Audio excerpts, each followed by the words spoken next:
நம்ம இது வரைக்கும் என்ன டிஸ்கஸ் பண்ணிட்டு இருக்கோம் அப்படின்னா ஃபங்க்ஷன்ஸ் ஆஃப் அன் ஈகோசிஸ்டம் பார்த்துட்டு இருந்தோம். இந்த ஃபங்க்ஷன்ஸ் ஆஃப் அன் ஈகோசிஸ்டம் பார்க்கும்பொழுது 4 முக்கியமான ஃபங்க்ஷன்ஸ் இருக்கு. ஈகோசிஸ்டத்துல 4 முக்கியமான ஃபங்க்ஷன்ஸை நம்ம டிஸ்கஸ் பண்றோம் அப்படின்னு பார்த்தோம். அந்த 4 ஃபங்க்ஷன்ஸ் என்னென்னமோ what are the 4 functions? Productivity, life, decomposition death, life and death 2, மிச்சம் 2 எனர்ஜி ஃப்ளோ, நியூட்ரியன் சைக்கிள்ஸ். இதுல இந்த 3 ஃபங்க்ஷன்ஸ் இது வரைக்கும் நம்ம முடிச்சு வச்சிருக்கோம். இப்போ 4வது ஒன்று மட்டும் இருக்கு, nutrient cycle. But before we go to the 4th function, நடுவில் ஒரு குட்டி டாபிக் ஒன்று இருக்கு, நாம அதை கொஞ்சம் பார்க்கலாம். Now that is biomagnification. So biomagnification அப்படின்னா என்ன அப்படின்னு பார்க்கலாம். So what do you understand by this word biomagnification? What do you understand? இப்போ இந்த பயோ ஃபோர்ட்டிஃபைட் கிராப்ஸ் கூட பார்த்தீங்க இல்லையா, சம்திங் சிமிலர், அதே லாஜிக், அதே ஐடியா தான். நான் ஏன் okay maybe let me explain that. இப்போ நீங்க எல்லாரும் சால்ட்டு சாப்பிட்ருக்கீங்களா? நானும் தான் சாப்பிட்டேன், தப்பா எடுத்துக்காதீங்க. அந்த சால்ட்டில் சோடியம் குளோரைடு, மற்ற சால்ட்ஸ், நீங்கள் நினைக்கிறீங்க சால்ட்னா சோடியம் குளோரைடு, கிடையாது. அதில் நிறைய மற்ற சால்ட்ஸும் கலந்துருக்கு. சோடியம் குளோரைடு, மெக்னீஷியம் குளோரைடு, இது எல்லாமே கலந்த ஒரு உப்பு அது. சரி, அதில் இந்த சால்ட்ஸ் மட்டும் தான் இருக்கா, இல்லை வேற ஏதாவது கலந்து உங்களுக்கு தராங்களா? அயோடின். இயற்கையிலேயே நீங்கள் சால்ட்டை உருவாக்கும் போது இந்த அயோடின் அதில் இருக்குமா? தனியாக தானே ஆட் பண்ணுறீங்க. அப்போ இதுவும் ஒரு வகையான nutrient addition to your food substances தானே. இதுவும் ஃபோர்ட்டிஃபிகேஷன் தான். இப்போ இந்த கிராப்ல பண்றது என்ன பண்றாங்க, பொட்டேட்டோல அயன் குறைவு, வைட்டமின் ஏ குறைவு. இப்போ என்ன பண்றாங்க, அதை ஆட் பண்ணி கொண்டு வராங்களா, அதுவும் ஃபோர்ட்டிஃபிகேஷன் தான். நீங்க சாதாரணமா சாப்பிடுற உப்பு, அப்புறம் ஆயில vitamin A, vitamin D add பண்ணுவாங்க,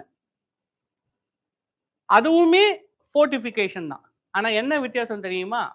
இந்த சால்ட்டை நீங்க எடுத்தீங்கன்னா, சால்ட்டை உருவாக்கிட்டு கடைசியா பேக்கேஜ் பண்றதுக்கு முன்னாடி ஸ்டாண்டர்டைஸ்டு அமௌண்ட் எவ்வளவோ, 1 கிலோ சால்ட்டுக்கு இவ்வளவு அயோடின் ஆட் பண்ணணும்ன்ற ஸ்டாண்டர்டைசேஷனுக்கு ஆட் பண்ணிட்டு அதை பேக்கேஜ் பண்ணி உங்களுக்கு சேல் பண்ணுவாங்க. அதை தான் அயோடைஸ்டு சால்ட் அப்படின்னு சொல்லுவாங்க.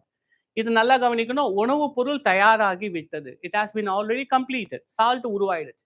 அதுக்கு அப்புறமா நம்ம ஆட் பண்றோம் தெரியுமா, இதுக்கு பேரு normally what is called as fortification. So after the food is completed in its making, and the addition of nutrients is fortification. ஒரு பொருள் முழுவதுமாக தயாராகி விட்ட அப்புறமா அதுல ஆட் பண்றது called as fortification. For example, இப்போ நம்ம ரேஷன் கடையில் இருக்கிற ரைஸ்ல பார்த்தீங்கன்னா, it has been fortified with vitamin A. It has been fortified with vitamin A.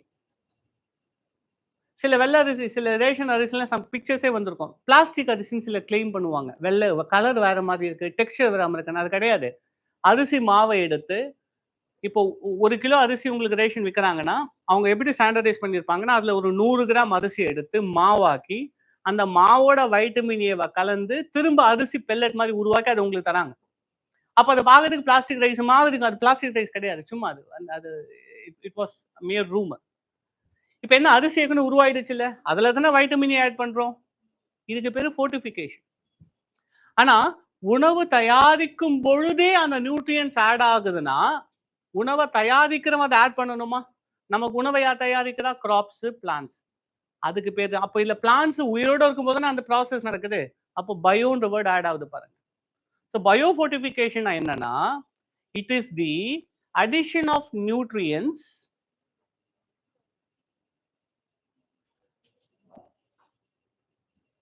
in a food product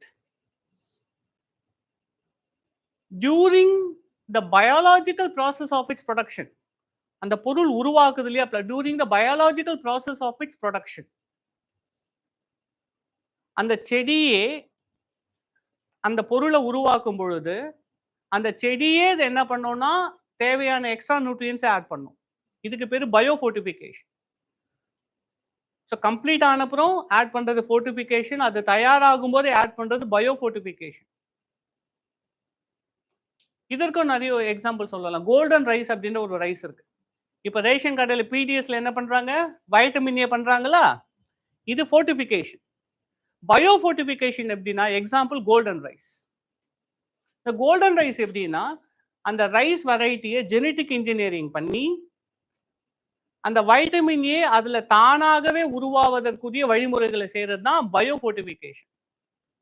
இப்போ உங்களுக்கு புரியுதா? பயோ இன்ஜினியர் பயோ ஃபோர்டிஃபைட் பொட்டேட்டோன்னு என்னன்னு புரியுதா? அப்ப அந்த கிராப் உருவாகும் போதே அந்த அயன் ஆட் ஆகப்படுது, வைட்டமினே உருவாக்கப்படுது. ஜெனட்டிக் இன்ஜினியரிங் இல்லாம எப்படி பண்ண முடியும்? ஸோ இட் இஸ் இன்ஃபேக்ட் பெரிய அளவுல சலசலப்பு ஏற்படுத்தக்கூடாது அப்படின்றதுக்காக நியூஸே அப்படி வருது, called it as bio fortified, but it is genetically engineer. சரி, so something similar to that. அந்த அதான் இந்த வேர்டு பாருங்க, இது நம்ம சொல்ல வந்தேன். I started to link that. Okay fine. Okay, so இப்போ இந்த வேர்டை கவனிங்க. அதே மாதிரி இது இந்த மாதிரி லாஜிக். பயோ மேக்னிஃபிகேஷன்னா என்ன நினைக்கிறீங்க? What you think this word could stand for? Something associated with living, கரெக்டா? பயோனா என்ன? ஏதோ ஒரு லிவிங் சப்ஸ்டன்ஸோட சம்பந்தப்பட்டது. மேக்னிஃபிகேஷன்னா என்ன? அதிகமாவது, increasing in quantity, increasing in number, இதுதான் மேக்னிஃபிகேஷன். அப்போ இந்த அதிகமாக கூடிய இந்த சம்பவம் உயிர்களுக்குள்ள நடக்குது, லிவிங் ஆர்கானிசத்துல நடக்குது. அதனால பயோ மேக்னிஃபிகேஷன். பயோனா லிவிங், மேக்னிஃபிகேஷன் இன்க்ரீஸ். அப்போ லிவிங் ஆர்கானிசத்துல ஏதோ ஒன்று இன்க்ரீஸ் ஆகுது.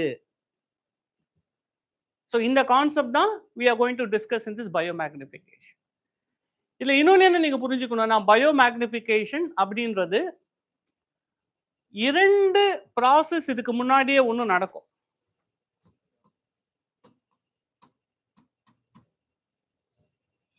நம்ம அது ஒவ்வொன்றா பார்ப்போம். பயோ அக்யூமுலேஷன்,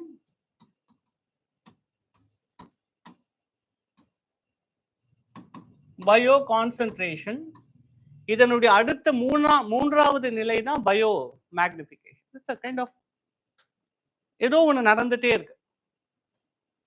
இந்த மூணு விஷயமே பயோ மேக்னிஃபிகேஷனா இருக்கட்டும், பயோ கான்சென்ட்ரேஷன், பயோ அக்யூமுலேஷன், இது மூணுமே ஆர் அசோசியேட்டட் வித் பொல்யூஷன்.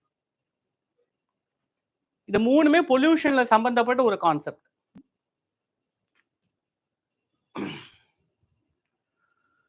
இதுக்கு ஒரு கைண்ட் ஆஃப் எக்ஸாம்பிள் எங்க சொல்லியிருக்கோம்.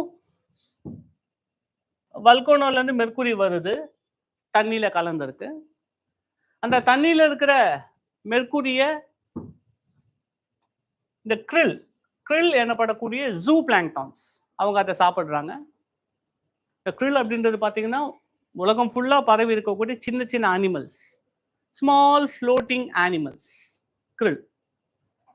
இந்த krill அப்படின்றவங்க பார்த்தீங்கன்னா சதர்ன் ஓஷனுக்கு ரொம்ப முக்கியம். Southern ocean I'm talking about Antarctic ocean. 7 ocean சொல்றோம் இல்லையா, அதில் 7th ஓஷன் அண்டார்க்டிக் ஓஷனுக்கு ரொம்ப ரொம்ப முக்கியம். இந்த krill யாருக்கு ரொம்ப முக்கியம்னா, it is an important diet for filter feeders.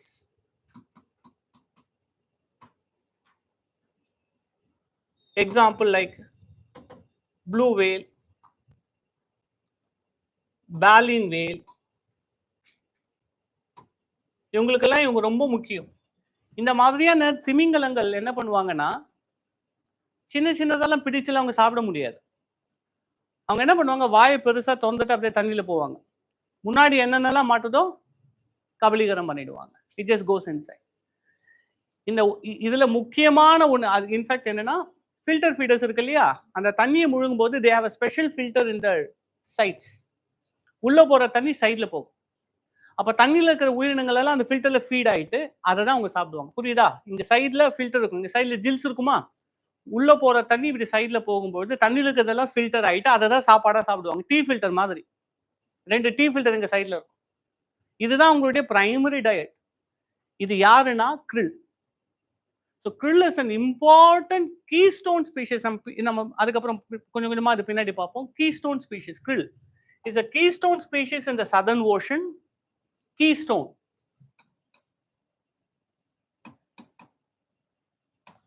In the southern ocean, because it is a primary diet for filter feeders. Because it is a primary diet for filter feeders. So mercury தண்ணியில இருந்து filter feeder போக, filter feet பண்ற சாப்பிட, அதை சாப்பிடக்கூடிய உயிரினங்களுக்கு அது போக, அது அடுத்தவங்களுக்கு போக, அப்படியே பெருசா இருக்கிறவங்களுக்கு போக போக போக மெர்க்குரியோட அளவு அதிகரிச்சுட்டே போகும். இந்த ப்ராசஸ் இப்போ சிம்பிளா சொல்லியிருக்க, நம்ம உள்ள போக டீட்டெயில்டா பார்ப்போம். ஸோ இந்த ப்ராசஸை தான் நம்ம என்னன்னு சொல்றோம்னா பயோ மேக்னிஃபிகேஷன் அப்படின்றோம். ஓரளவுக்கு இருக்கிற அந்த மெர்க்குரி போக போக அதிகமாயிட்டே இருக்கு. ஸோ இந்த ப்ராசஸை தான் we call it as bio magnification. சரி, பயோ மேக்னிஃபிகேஷன் பத்தி இன்னும் கொஞ்சம் பார்க்கலாம். We'll see a little more.